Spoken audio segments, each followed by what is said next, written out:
You're listening to Healthcare Now Radio. Stand by for This Just In, the latest in healthcare innovation and technology trends with your HIT advisor, Justin Barnes.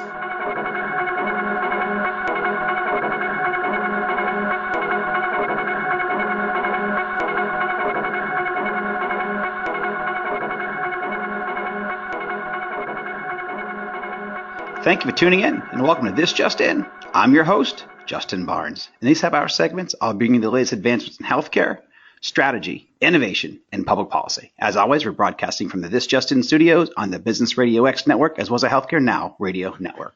And before we dive into my guest today, I want to take a moment to let everyone know that we'll be broadcasting the This Just In radio show again live from the HIMSS annual conference in Las Vegas on Wednesday, March 7th, from 10 a.m. Pacific to 2 p.m. Pacific. Many more details to come here shortly, but I hope everyone is planning on attending the conference. If you're not, though, you'll be able to stream us live at thisjustinradio.com on Wednesday, March 7th. We'll have another great slate of CEO, CIO, leading care providers, industry thought leaders, riveting authors, and certainly policymakers joining the show. For this episode, though, my 115th episode, we're going to speak with Dan Munro, Forbes contributor and author of Casino Healthcare. Welcome to the show, Dan. Hey, thanks for having me. We met about a year and a half ago through Roberta Mullins and Carol Flagg. We both were guests on a virtual panel regarding where healthcare was headed based on the two presidential campaigns at the time. So I remember that. Yeah, we had a great dialogue, and I think very objectively we covered the basis on what the Clinton campaign was moving forward, and if she became president, what healthcare would look like, and then if the Trump campaign and what if they became president, what healthcare would look like. And I think actually we're fairly spot on. None of us picked the outcome of the election, I don't believe. But no, nobody could foresee that one coming. Right. But leaving politics aside, I'm very excited to make your acquaintance again and have you on this show. You have a great book, Casino Healthcare, and I've read many excerpts from it. And I think the most cool factor that I found in the book is the references to history and what I learned. I love history. I'm a history buff, and you really do educate the reader on the origins of healthcare, Medicare, what companies have done, what the payers have done in the past, and then really where we are. And you do a good job of outlining where we are. You have some conclusions that could differ from my perspective and opinions, but hey, they're all opinions, and we all got them. But right. I'm very happy that you've taken the time to join the show, and actually I'm very excited. I think you're going to be able to join the live radio show while we're at HIMSS in Las Vegas as well. So thank you for that. Absolutely, and I look forward to it. So let's start off a little bit before we dive into the book and the questions. A little, background of where you're from, where'd you grow up, go to school, all those good things. Yeah, absolutely. So I actually graduated from a high school, which was the International School of Brussels in Brussels, Belgium, before returning to the United States for my first college degree at the University of Redlands, which actually was in journalism and communications. But in those days, as is the case today, there's just not a lot of revenue opportunities, in that emerging market. So I quickly shifted keyboards and went back for a second degree in computer science, and so had a full, basically a full career in computer science as a geekhead, and on the software side of things. And did heads down software development for 4 years for IBM and other companies, and then migrated to the sales and marketing side, and then migrated from there into early stage ventures in software, two of which were in the healthcare space. One was on the payer side, and the other was on the provider side. And so I got a real good tech background on enterprise software for payers and providers, and it gave me some really important technical insight into how the business models work. And then migrated to writing about healthcare in 2011, and that was where I started with Forbes, and I've since written for a number of other publications, and that led up to writing the book. Yeah, no, that's a great background, and I can tell you've got some, your stuff. When you're talking about different constituencies in healthcare, I can tell you've been part of them in the past, and so it really does come across. Like I said, it's a great educational read as well. So the premise of the book, the system isn't broken; it's working exactly as defined. We just need a different design. And that debate is well underway. And you cover a lot of those aspects. And certainly we've even, since the book was written, healthcare has evolved a little bit. And I want to, certainly touch on that. But starting off, the Milliman Medical Index is a key part of Chapter 4, the big squeeze. Why is this one index so important? Because you reference it throughout the book. So I do, and it's an important index that I track and I've written about almost every year since 2011. And the reason it's important is because it highlights two things. First of all, it highlights the fact that our system here in the U.S. is a system of tiered coverage. We tier coverage by age, by income, by employment, by military service, by heritage. Even with all that tiering, we still wind up with about 12% of the population that has no health insurance. Mm-hmm. And this differs dramatically from every other industrialized country, which uses systems of what are called universal health coverage. So that's a key element of the Milliman Medical Index, because the Milliman Medical Index highlights the employment category of coverage. And this is, let's face it, the way the vast majority of Americans, about 155 million Americans, get their coverage through their employer. And the employer market for insurance represents what I call inelastic pricing. In effect, it's whatever the market will bear, right, based on the employer size and based on the network that the employer is targeting to access. And the cost is something that the Milliman Medical Index tracks as an average cost for an American family of four for getting PPO coverage through their employer. And that index this year will exceed $27,000. Both the employer contribution and the employee contribution will exceed $27,000 as an average for this year. And it's an index that's been going up as long as I've gone back and tracking it since 2002, mm-hmm. which is basically 16 years. It's gone up every year, and it will go up again this year. Yeah, no, I agree. So let's get the first part out of the way. And I asked you this offline. What kind of insurance do you currently have? Just kind of put that on the table, and 'cause we understand different perspectives that way too. So what kind of insurance do you have? Absolutely.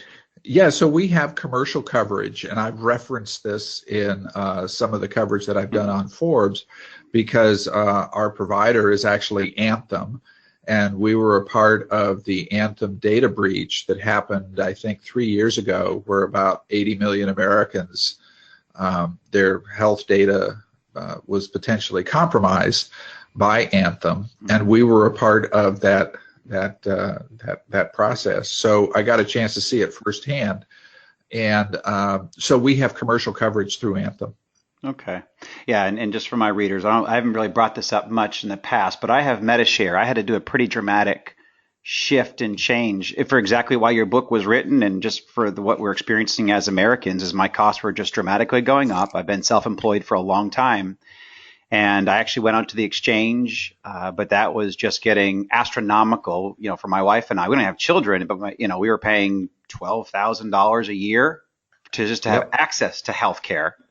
And it was just a joke. And I'm a fiscally responsible person. I'm fiscally minded. I don't like waste anything if I don't have to. And I just saw that as a complete waste. And so I went and researched. And we're Christians, and so MediShare was a great option. And my cost dropped down from about $1,000 a month to $230 a month. And so far, it's been a phenomenal program. So. And there are those kinds of programs that exist, and they're great because they serve a purpose.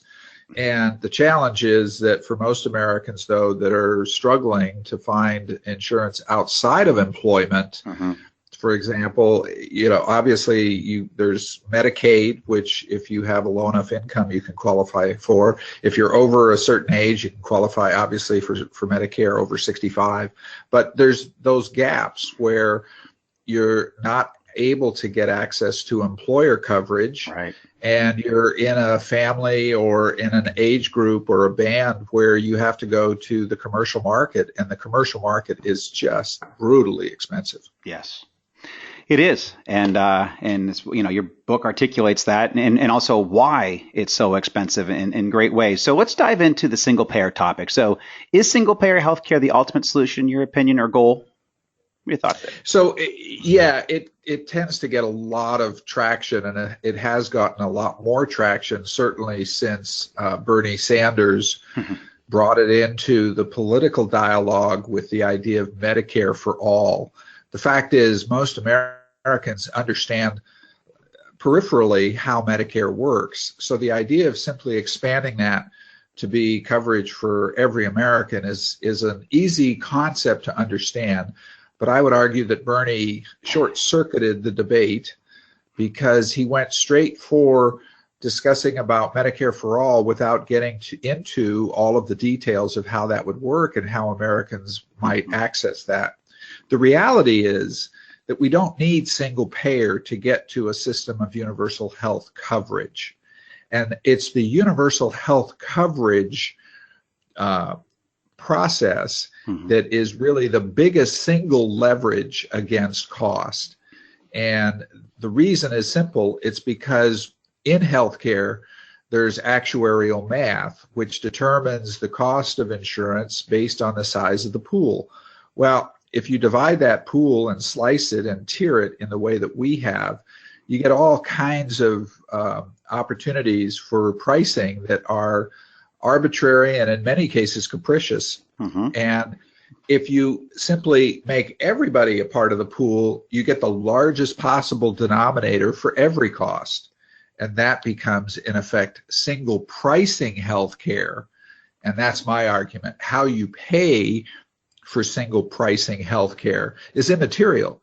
We're a very wealthy country. We can easily afford any system that we choose except one, and that's the one that we have.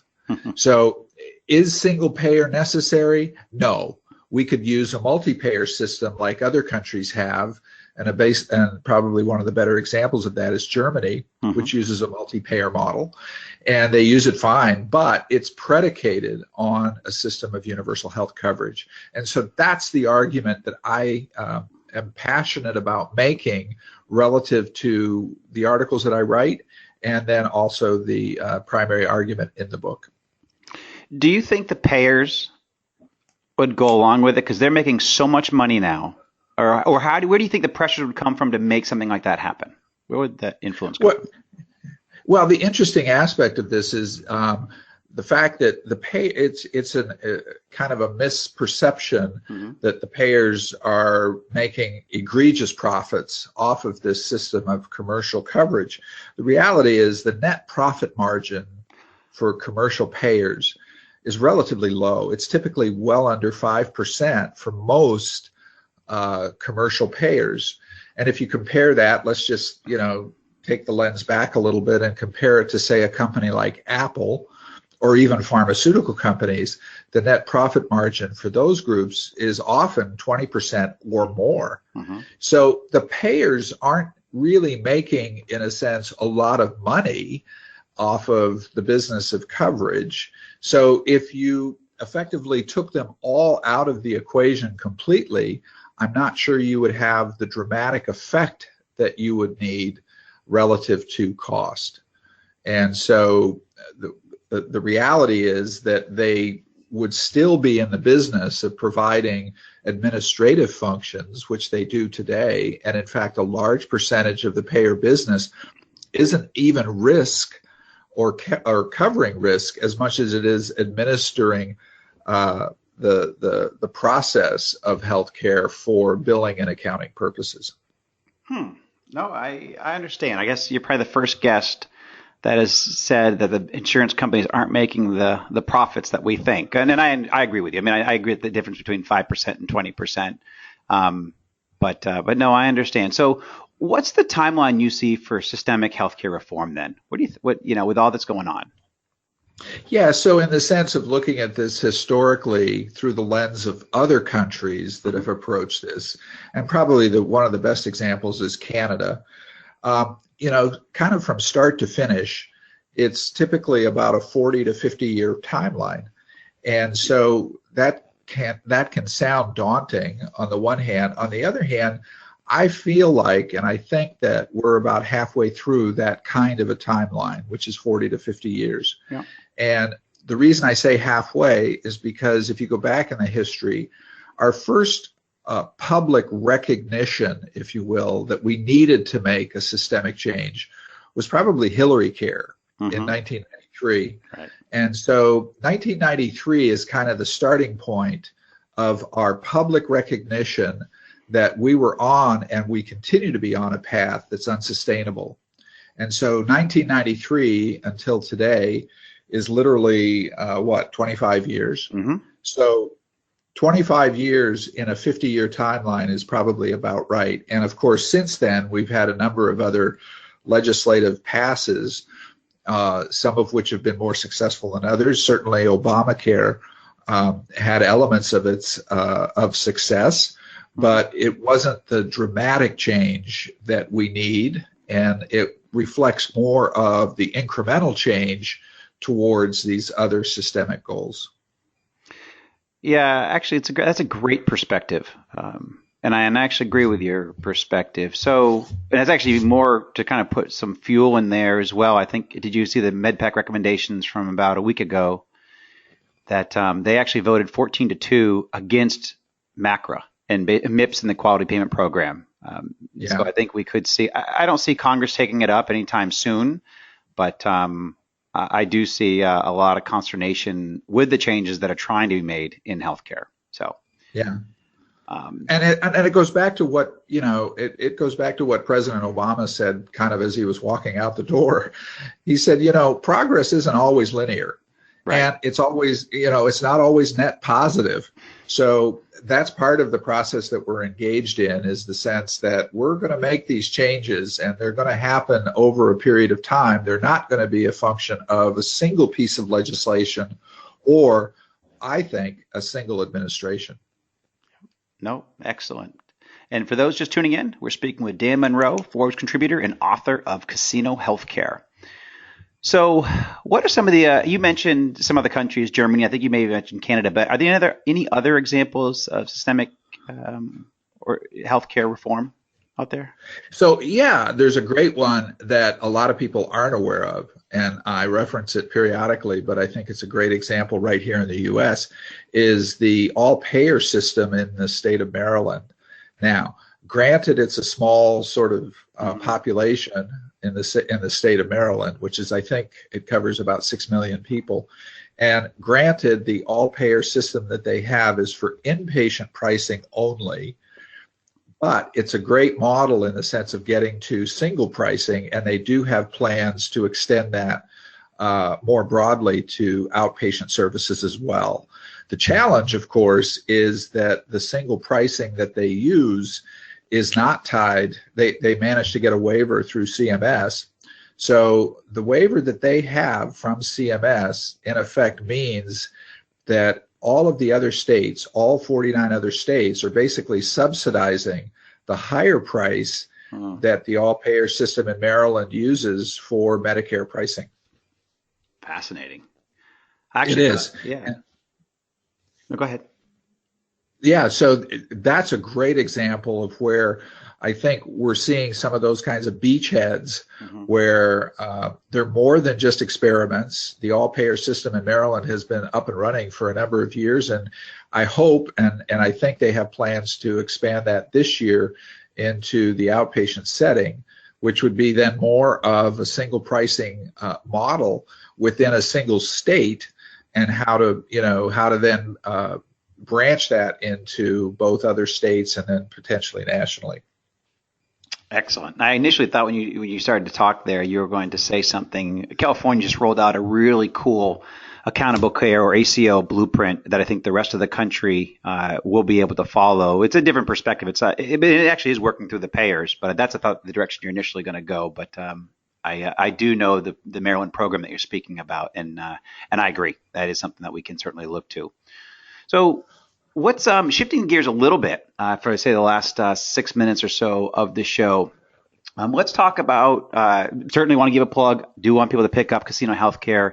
Great book. Again, a lot of history on where healthcare came from in America, how it's evolved, and how it's evolving today. And then obviously it offers up some solutions here. So a great read for sure. But let's shift a little bit. So what was your pick for a healthcare story in 2017? Yeah, so without a doubt for me, the biggest single story, which didn't get enough airplay, I thought, was the opioid crisis, totally the agree. opioid epidemic. Mm-hmm. The reason is because just this year, the White House Council of Economic Advisors came out with an estimate. This is a collective group of economic advisors. Yep. And they estimate the cost of the opioid crisis for 1 year.